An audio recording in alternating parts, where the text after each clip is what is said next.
Melty Blood. There's been a lot of heated debate around this game recently and whether this game has drip or not, and I figured who better than me, a person who's made one fighting game fashion review video before, to settle this debate once and for all. So let's start off by going through all the characters one by one. I'm gonna scoot a bit over here. In case you're wondering why our living room looks weird, it's because we're redecorating. This is not intentional. Let's start off with Shikitono and Akiyatono. Shikitono is the main protagonist of Melty Blood. He's a high school student and he has a special power called Mystic Eyes of Depth Perception. And no, I did not say that wrong. Akiya is his younger stepsister and the head of the Tono family. Shiki wears a type of male school uniform called the gakuran. The gakuran is based off of a, excuse my pronunciation, Waffenrock, which is a type of military overcoat. You can see the inspiration in like the standing collar and the big golden buttons. There's not that much else going on design wise. Shiki wears his top button unbuttoned, which is like thanks for that little crumb of spice, I guess. We're not gonna get a lot, so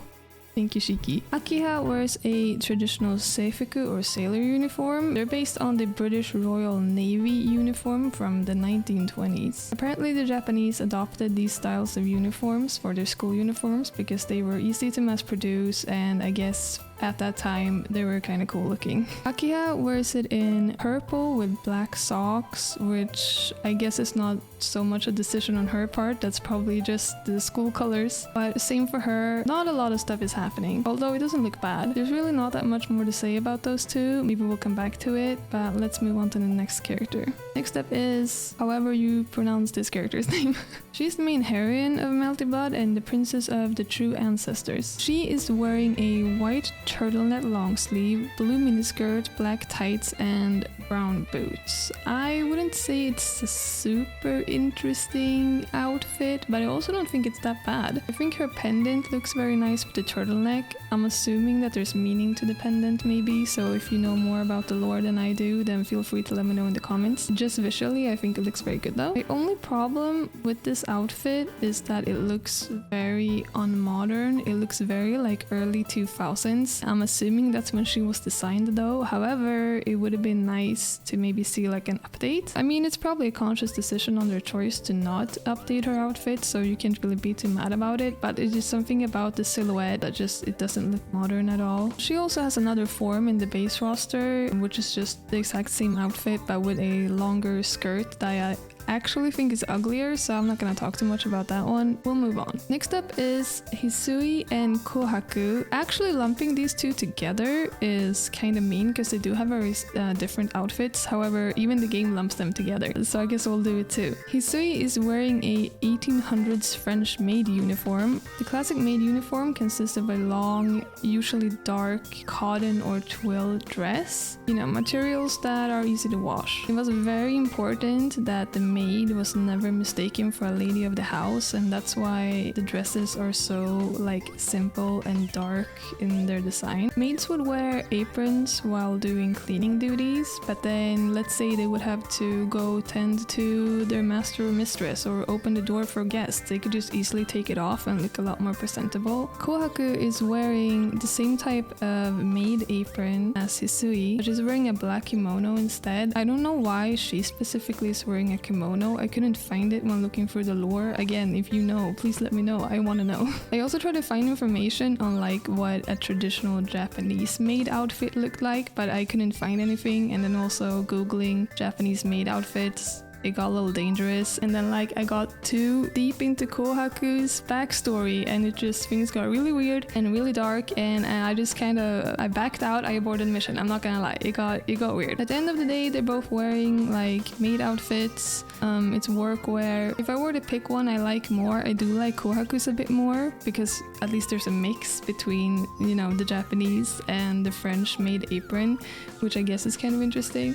So yeah, I like Kohaku's more. May God have mercy on her soul. Speaking of God though, that's a very bad segue. Next is Ciel and Noel. Ciel and Noel are members of the Holy Church. Noel is an executor and Ciel is a member of the burial agency. I have no idea what any of that means, but it sounds sick as hell. They're both wearing uniforms with slight modifications that makes them look a little bit different from each other, but I'm still lumping them together because they're like kind of similar. Ciel, I would say, has the simplest design of the two. I read somewhere in the lore that Ciel is like really into clothing and she even made one of her own outfits. So I'm a little bit sad that she doesn't seem to have made that much with this one. Here, I actually like Noelle's outfit a bit more because of the buttons and the like front slit. I usually don't really like a front slit, but I think it works really well for her. And like again, I'm just happy whenever something is kind of happening, you know? I actually really like this uniform overall. I love the like oversized collars that almost becomes like loose hanging lapels. Like it almost looks like a little vest. I think it like just frames the cross really well and like brings attention to the cross. But yeah, I actually really like this. The only thing is like I hate the boots. The boots are atrocious. Next up is KILMER. I really tried to read up on this guy, but I didn't quite understand his backstory. From what I understand, he used to be or is like some sort of super demon. He grew up like locked up and then he killed a bunch of people when he got older and then became like a hermit and now he lives up in the mountains or in the forest or both. I don't know if it's good or bad. Let's talk about his clothes though. He's wearing a type of sleeveless kung fu uniform. I'm assuming it's like a tongue suit. He has a long white coat with a fur collar.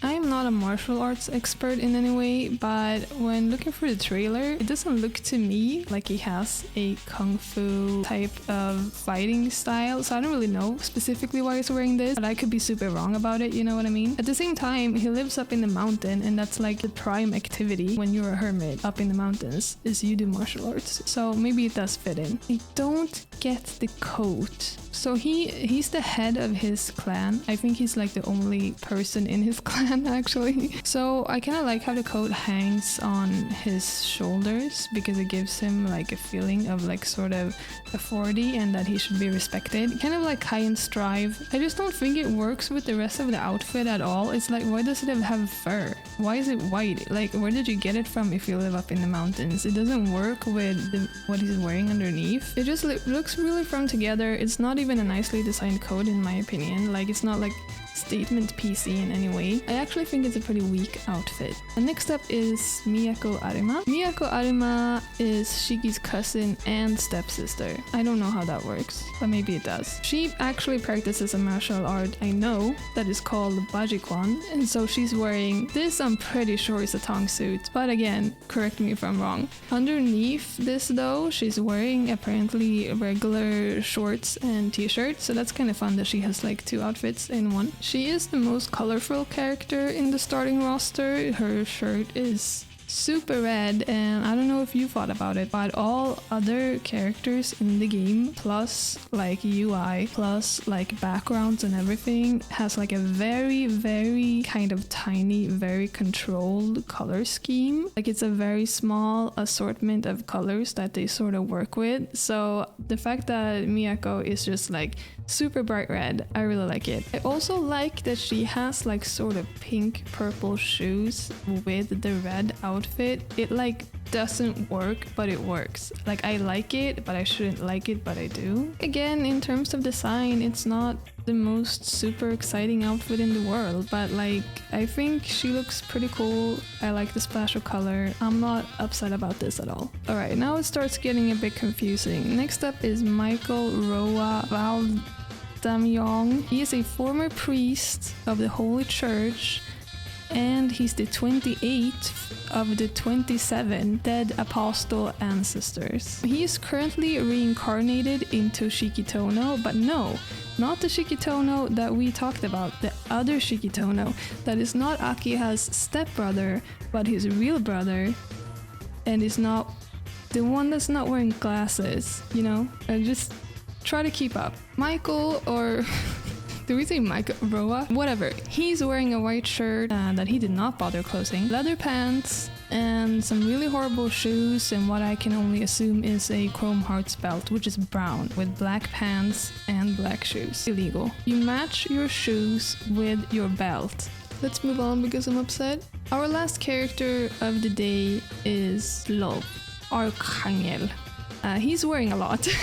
He's the 19th of the 27 dead apostle ancestors, so at least that makes sense mathematically. He's about 400 years old, which would explain his outfit, but I tried to do a bunch of research and it does not seem to be historically accurate at all. I don't hate this. Like, there's a little bit, like, at least, you know, again, there's some spice. Something is happening. We haven't been giving a lot of things. After Roa, this is amazing. He likes bears, so I'm assuming that that is a dead bear. Wait, does he like bears or does he dislike bears? No, he likes bears. I like the bling in the boots. I don't like the red band around his waist. I think it makes him look like he's a pirate.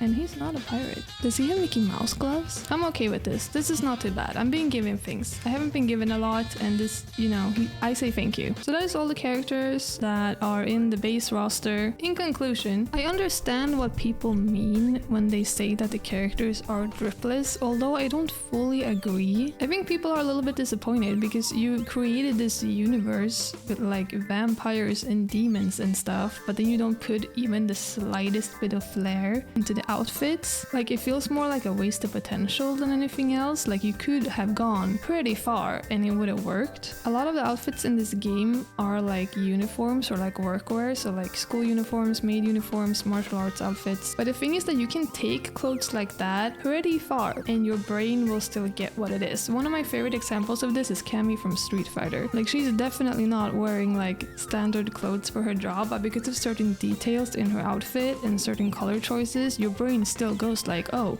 she's probably like in the military or in some special task force or something. Like, you can go pretty freaking far, like super deconstruct, and your brain will still get it because like the brain is kind of smart. You can also just make like super small changes just to make it like more fun. One of my favorite examples of this is Joker from Persona 5. Like, he's definitely just wearing a school uniform, but there are like tiny details in the uniform that makes it different. So like he has like the little collar, the little logos and stuff. Like, I would have loved to see something like that for like Shiki and Akia, because I'm assuming they're going to a made-up school, so why didn't you make up your own school uniform, you know? At the end of the day, I don't think anyone is totally dripless ever unless they're like naked. Like, you can throw 4 plain maids into a game and it will still be kind of drippy because maid uniforms are cool, and like the history of the maid uniform is interesting, you know? Like, clothes are cool and fun and interesting. So do I think Melty is dripless? No.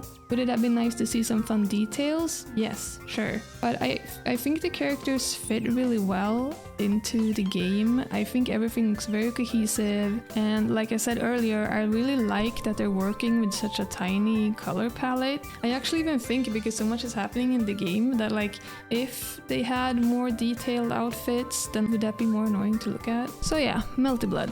A bit of drip. With that said though, thank you so much for watching this video. Again, there was so much lore to read. I could not read it all. If there's something that I missed that was like vital, if it's something you think I completely misinterpreted, please let me know in the comments. Like, I really want to know. Also, let me know what you thought about the clothes. I got so many super interesting comments on the Strive video, and I also like learned a lot from them.